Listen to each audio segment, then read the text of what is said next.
Mas o chifre pequeno, ele muda a lei de Deus. Ele altera a lei de Deus. Porque ele quer se colocar no lugar de quem? De Deus. Vejam, o que é que o diabo Satanás quis fazer lá no céu? Não quis subir ao Altíssimo, erguer o seu trono, ser como Deus, semelhante ao Altíssimo e assim por diante? Ele conseguiu fazer isso no céu, sim ou não, igreja? Mas ele fez e faz na terra através de um poder instituído por ele. Que poder é este? Que domínio é este? O chifre pequeno proferirá palavras contra o Altíssimo. O chifre pequeno fará guerra contra os santos do Altíssimo. O chifre pequeno lutará contra a lei de Deus. O chifre pequeno levantar-se-á contra o príncipe dos príncipes. Isso nós encontramos em Daniel 8:25. E trabalhará contra a verdade. Jesus disse: eu sou o caminho, a verdade. Jesus disse: santifica-os na tua palavra. A tua palavra é a... O chifre pequeno tentaria destruir, trabalhar contra a verdade. Quem é aquele que quer se colocar no lugar de Deus e ser contra Deus, senão o anticristo? É ou não é verdade? Respondam para mim. Esse prefixo grego anti, ele significa no lugar de e contra, certo? Anticristo, ele quer se colocar no lugar de Cristo, mas ele também é o quê? Contra Cristo. E ele é contra Cristo porque ele quer se colocar no lugar de Cristo.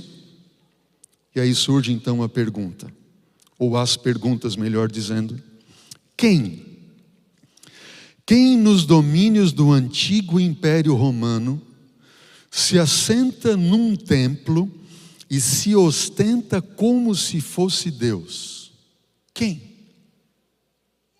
Segundo ponto: quem dos poderes que se levantariam daquele império cumpre a profecia? Quem dos domínios do antigo Império Romano se assenta num templo e se ostenta? Você quer conhecer a verdade acerca do chifre pequeno? Sim ou não? Você está preparado? Quer mesmo conhecer? Você que está nos assistindo, você quer conhecer mesmo a verdade acerca do chifre pequeno? Está preparado? Então eu peço para você, ore nesse momento. Porque a revelação de Deus para muitos será chocante e inesperada. Mas eu quero que vocês saibam que esta aqui não é a minha opinião, não é o que eu penso, não é o que eu acho, mas é o que a Bíblia está revelando, e a palavra de Deus está nos indicando e nos mostrará quem é este que se levanta contra Deus. Tudo que se chama Deus, se coloca no lugar de Deus, se assenta num santuário como se fosse Deus, que mudou os tempos e a lei de Deus, que surgiu de Roma, poder político e religioso. Um poder que se levantaria após a queda do Império Romano Ocidental, ou seja, após a queda dos 10 chifres. Rômulo Augusto rendeu-se em 486 diante de Odoacro, rei dos Érulos. Esta é a queda do Império Romano Ocidental, marca o início da Idade Média. Segundo ponto: em 533 depois de Cristo, o bispo de Roma é nomeado por Justiniano, do Império Romano Oriental, como o cabeça de todas as igrejas. Terceiro ponto: desta forma, o bispo de Roma se tornou oficialmente dirigente máximo da cristandade. Ele era mais forte do que os outros 10 anteriores a ele. 3 chifres caíram para que o poder do chifre pequeno fosse estabelecido. Isso se cumpriu com a queda dos Érulos, dos Vândalos e dos Ostrogodos em 538. Os ostrogodos foram a última tribo ariana que caiu diante de Roma. E neste ano 538, Roma então foi oficialmente estabelecida como a capital da igreja cristã antiga. Estão entendendo? Ou seja, guardem essa data, 538. Este chifre seria diferente dos 10 que antecederam a ele. É por demais evidente que o governo religioso, eclesiástico, romano é completamente diferente dos governos seculares que o antecederam. A igreja romana passou a dominar política e religiosamente. Foi ou não foi assim? Punha reis e tirava reis. Dominava política e religiosamente. Queridos, quando nós estudamos, e eu quero convidar você agora a abrir comigo a palavra de Deus lá no livro de Tessalonicenses, segunda carta de Paulo aos Tessalonicenses, Novo Testamento, segunda Tessalonicenses, capítulo 2.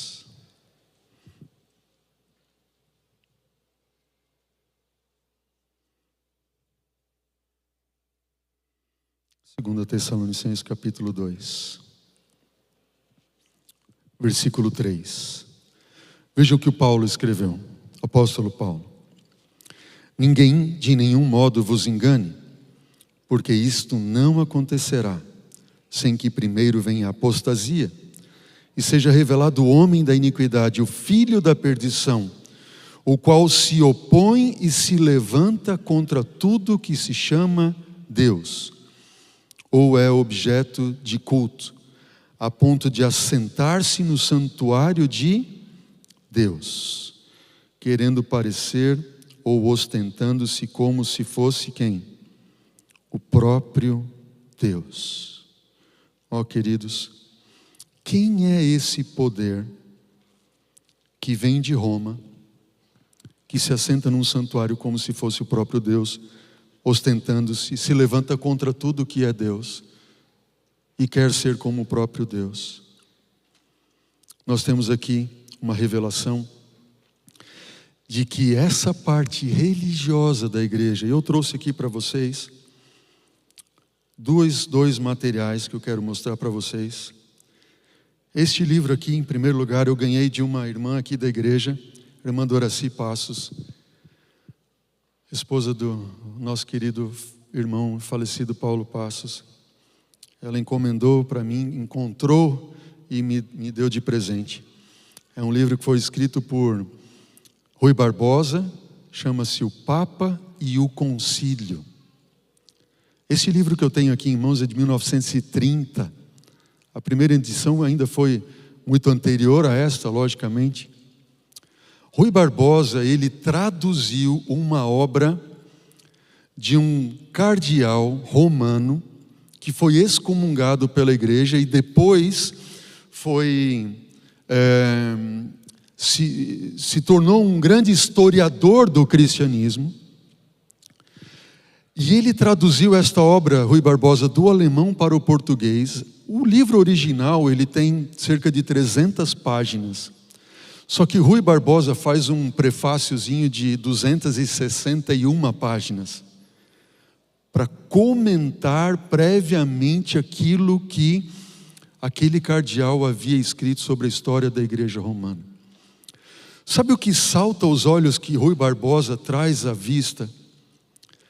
É aquilo que se chama o dogma da infalibilidade papal. O que significa o dogma da infalibilidade papal? Quem é o único que é infalível, senão Deus? Perfeito, é ou não é verdade? No entanto, a igreja romana diz que o seu líder, o Papa, ele se torna como o substituto do Filho de Deus na terra. este título, Vicarius Filii Dei, o substituto do Filho de Deus na terra, e ele também, por ordem divina, se tornou infalível, por ser o substituto do Filho de Deus. Veja o que diz o concílio, o livro O Papa e o Concílio aqui, algumas revelações de Rui Barbosa, por exemplo. Melhor, vamos ainda primeiro ali ao Le Souverain Pontífice de Paris. Diz: o Papa é Jesus Cristo na terra, é relativamente ao Cristo, quanto à autoridade, o que Cristo é para com Deus seu Pai. Ou seja, quer tomar o lugar de Cristo. Gazeta da Alemanha do Norte, 1872, diz: estamos nós, os eclesiásticos, tanto acima dos governos, tanto acima dos imperadores, reis e príncipes deste mundo, quanto o céu está acima da terra. Muito abaixo de quem? Do Padre estão os anjos e também os arcanjos, porque ele, no caso o Padre, o sacerdote da igreja, pode em nome de Deus fazer o que, igreja? Perdoar os pecados, ao passo que os anjos nunca o puderam fazer. Quem é o único que pode perdoar pecados? Lembra o que diz lá em Lucas capítulo 10, quando Jesus, baixaram aquele paralítico ali onde Jesus estava numa casa, fizeram um buraco no teto, lembram dessa história? Jesus disse assim: eu perdoo os teus pecados. E eles começaram a murmurar: isso é blasfêmia? Quem é o único que pode perdoar os pecados senão Deus? Só Deus pode perdoar os pecados. Mas aqui a igreja diz que tem poder para perdoar os pecados através dos seus sacerdotes, está tomando o lugar de Deus. Veja, agora sim, o Concílio Vaticano I, aquilo que está relatado no Concílio Vaticano I, extraído aqui do livro O Papa e o Concílio, na sua íntegra, diz assim: não é mais lícito, isso é o que o Concílio estabeleceu, não é mais lícito, num ápice que seja, murmurar ante ele, quanto mais lhe desobedecer. Ele, o líder máximo da igreja, é, por um prodígio perene, é o próprio Deus vivo entre os homens. Quem é que falou isso? Eu que falei isso? Responde para mim, igreja, foi eu que falei isso? Ou é o próprio texto que foi escrito e assinado do Concílio Vaticano I? Está dizendo, ele é o próprio Deus vivo na terra, se quer se colocar no lugar de Deus. Ainda mais, quando se diz que o infalibilismo é a divinização do Papa, aqui Johann Joseph Döllinger, que é este ex-cardeal, quando se diz que o infalibilismo é a divinização do Papa, não há metáfora na expressão, há apenas o enunciado literal e estrito da doutrina ortodoxa. Ainda o dogma da infalibilidade é elevar o pontífice romano até a sublimidade eterna. Essa é a visão de Rui Barbosa, infinita, onipotente, onisciente, divina, única da Trindade cristã. Única da Trindade cristã.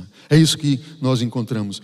Veja, na bula de Paulo IV, diz o seguinte, o primeiro item da bula: o Papa, que na qualidade de Pontifex Maximus, é o representante de Deus na terra, com o poder absoluto, impera sobre os povos e reinos, sentencia a todos, e de ninguém pode ser sentenciado.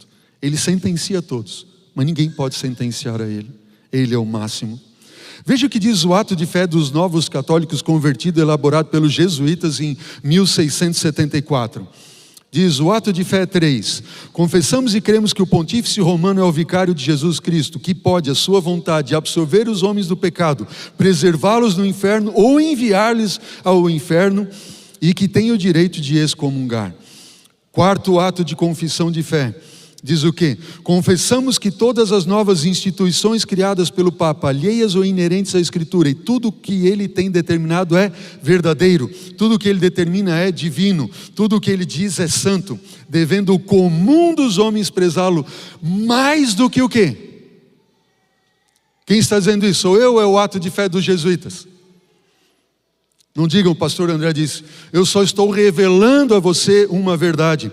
O quinto ato diz assim: confessamos que o Santíssimo Padre deve receber as honras divinas, isso com as genuflexões mais profundas como ante o próprio Cristo. Vejam, quem é o único do qual nós podemos nos ajoelhar para louvar e adorar, senão Deus? Lembram? Sim ou não?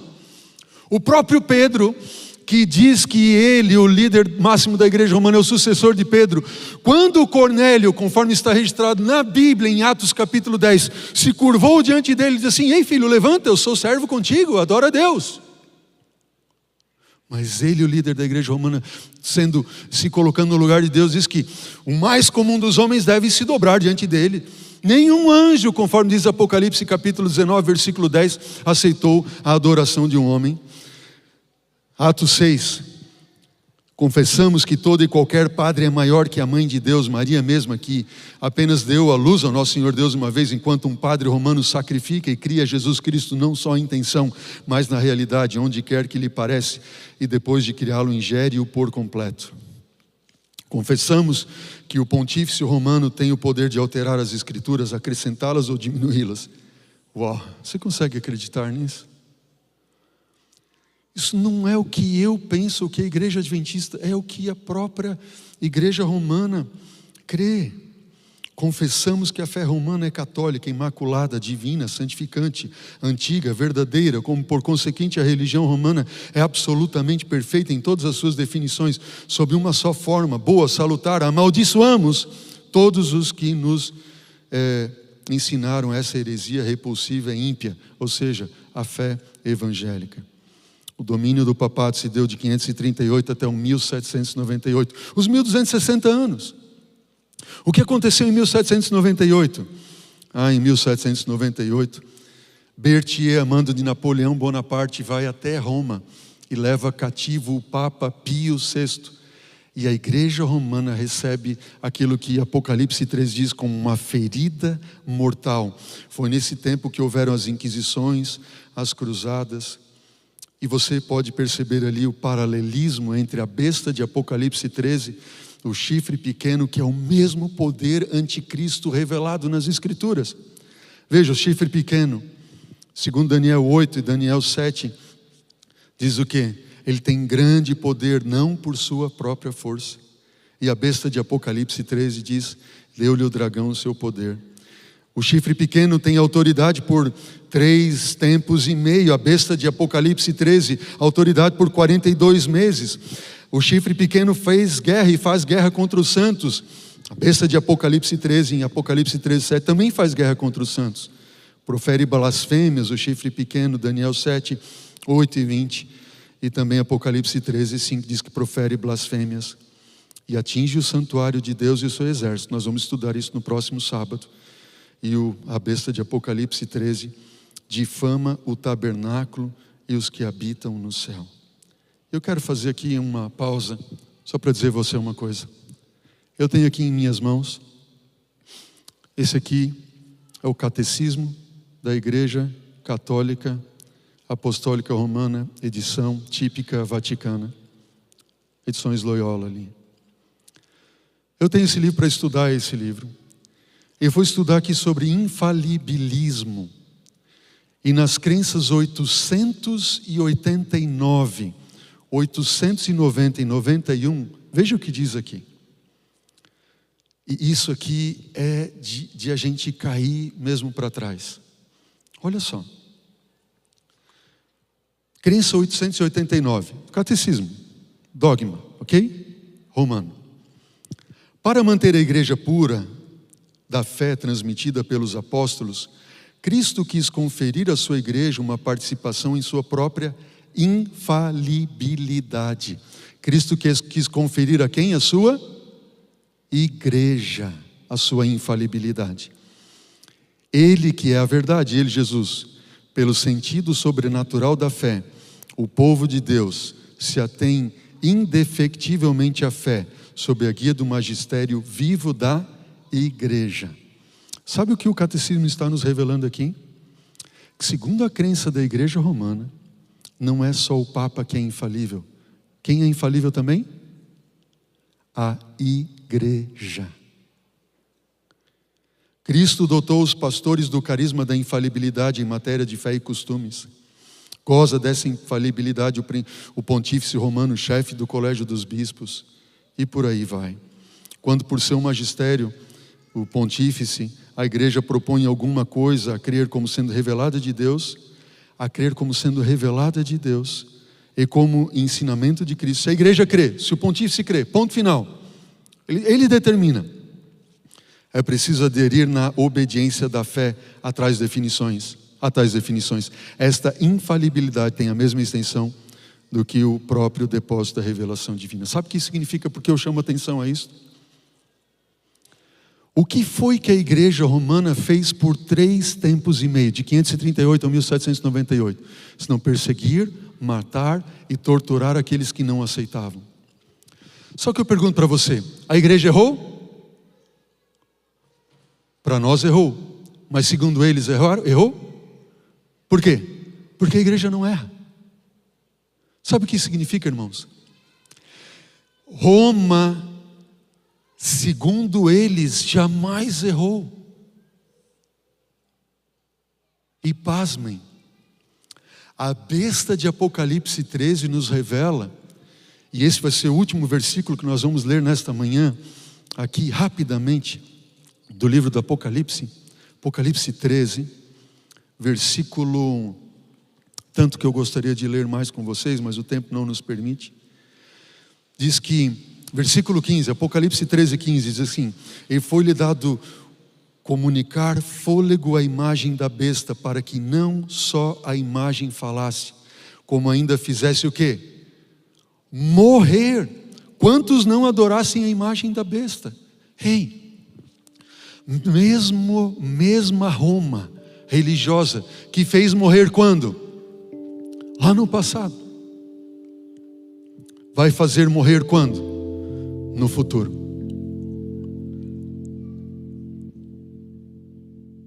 E aqui Daniel entra no meio revelando para nós o quê?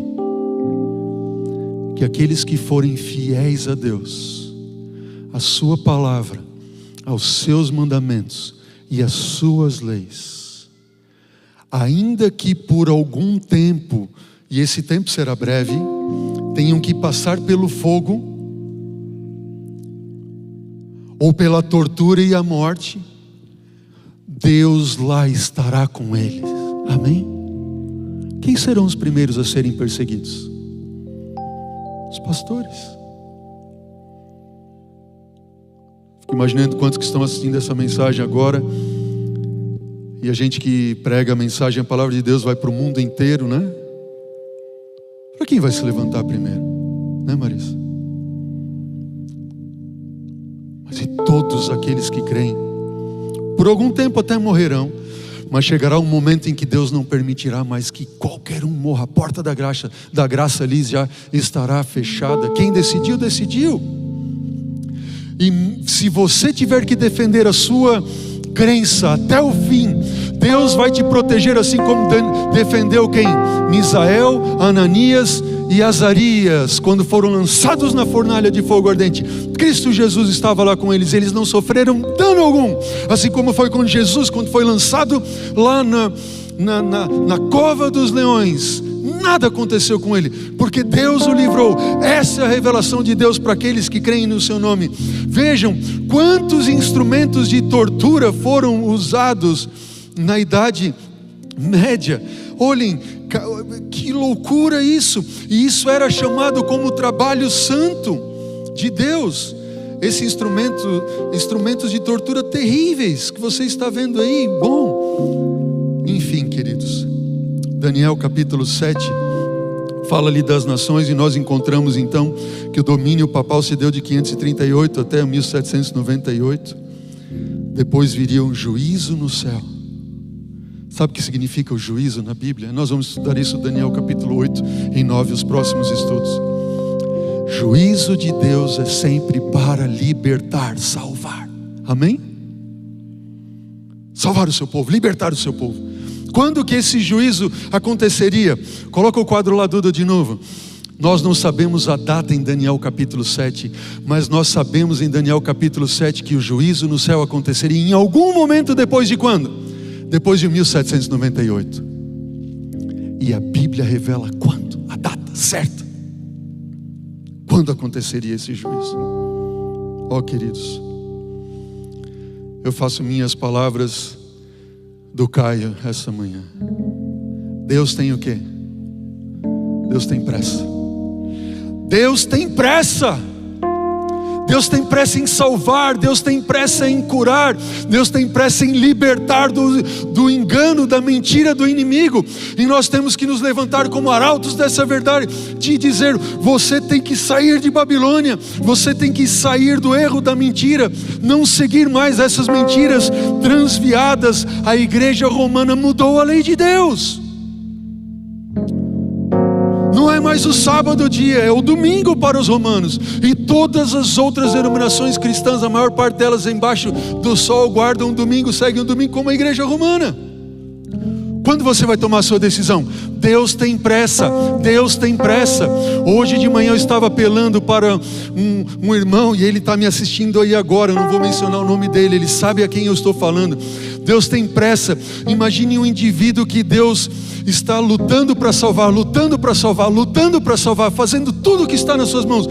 Deus permitiu que uma doença viesse, libertou-o da doença, para que ele decidisse. Ele não decide. Uma família orando há anos por esse indivíduo, ele diz assim: pastor, eu vou batizar, ano que vem, depois.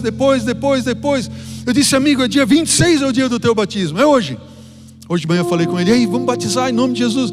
Disse: pastor, eu estou com um tumor, eu vou operar. O médico neurologista disse que se operar pode estourar o tumor e haver muita hemorragia e eu posso morrer. Eu disse assim: filho, o que você está esperando ainda? Você não decide por Jesus? Não dá para entender uma coisa dessas. Sabe, pastor, eu vou pensar. Eu disse: querido, eu estou te ligando porque eu estou preocupado contigo, eu quero te ver no céu. Você não tomou uma decisão. Deus tem pressa. Deus está te chamando. Ele te chama com amor. Ele quer que você se entregue a Ele. Você está recebendo essa revelação da verdade de Deus.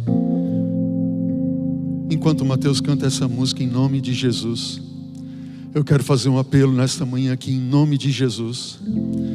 Se há alguém aqui entre nós, ou você que está me assistindo aí, não sei onde é que você está, escreva no chat aí: eu aceito. Entre no link eu aceito e se entregue a Cristo Jesus. Eu quero que você, onde você estiver, se coloque em pé em nome de Jesus, enquanto o Mateus canta essa música, e se entregue a Cristo Jesus. Se você estiver aqui na igreja, em nome de Jesus, se você ainda não tomou uma decisão por Cristo pelo batismo, eu quero apelar àquele que precisa tomar uma decisão e ser batizado em nome de Jesus. Se há alguém aqui dentro que ainda não tomou essa decisão, eu quero orar com você no final. Eu quero pedir em nome de Jesus, se coloque em pé e diga: pastor, eu quero, eu aceito.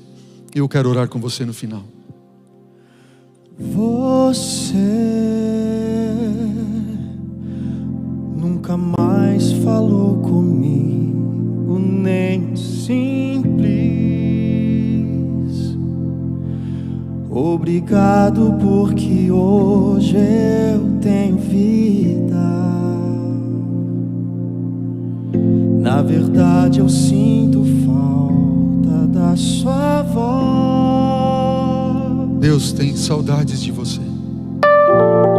Ele tem saudade das suas orações, da sua voz. Quantas vezes você veio a mim e eu estive sempre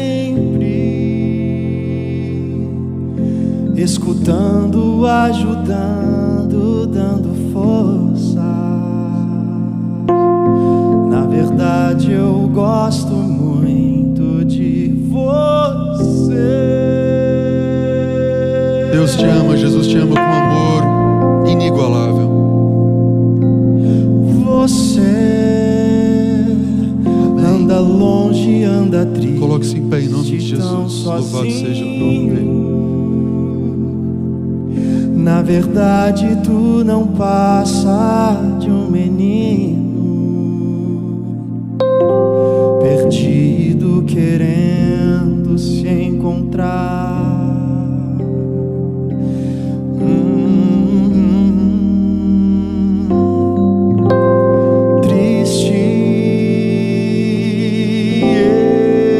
Quero ver você assim, tão triste. Mas longe de mim você só vai ser triste. Só chamar que eu vou correndo te encontrar.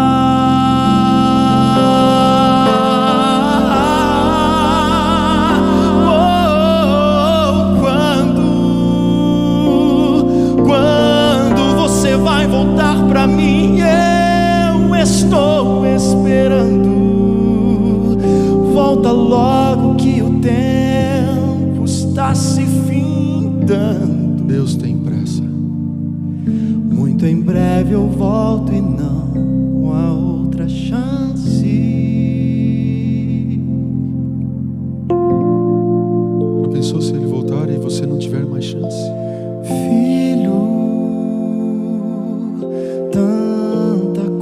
Pra dizer, filho,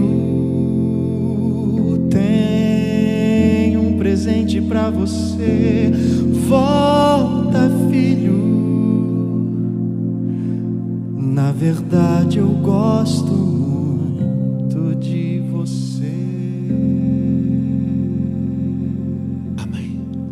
Louvado seja Deus. Amém. Vamos ficar em pé para nós orarmos ao Senhor. Louvado seja Deus pela sua vida e pela sua decisão. Lá atrás eu vi uma outra decisão.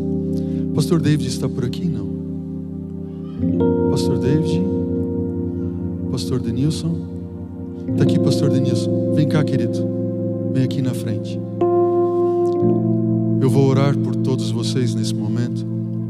E eu queria pedir a esses que levantaram as mãos, que estão decidindo entregar o coração a Jesus. Eu vejo ali o Daniel, Lia, Rafa também, que já decidiram. Louvado seja Deus pela vida de vocês. Ali atrás, o Daniel conheço. Aqueles que eu não conheço, você poderia vir aqui à frente, deixar o nome com o pastor Denilson. Vem aqui só para a gente entrar em contato, estudar a Bíblia, ajudar você a se preparar para o dia do seu batismo. Se houver alguém mais, vem aqui. Quando eu terminar a oração, nós encerrarmos o culto de hoje, e deixe o seu contato para nós conhecermos melhor você e ajudar você. Feche os olhos e ore comigo. Senhor Deus, obrigado, Pai, pela bênção da revelação da Tua verdade. Liberta-nos por ela, Senhor.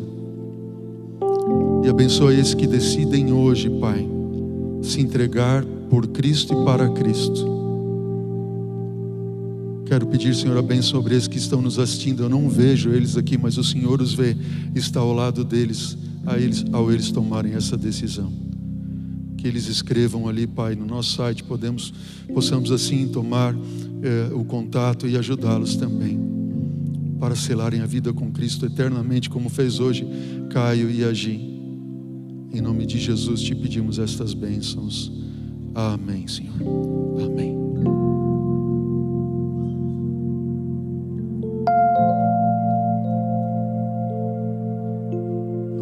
Louvamos a Deus pela sua presença, desejamos a você e a sua família um feliz sábado.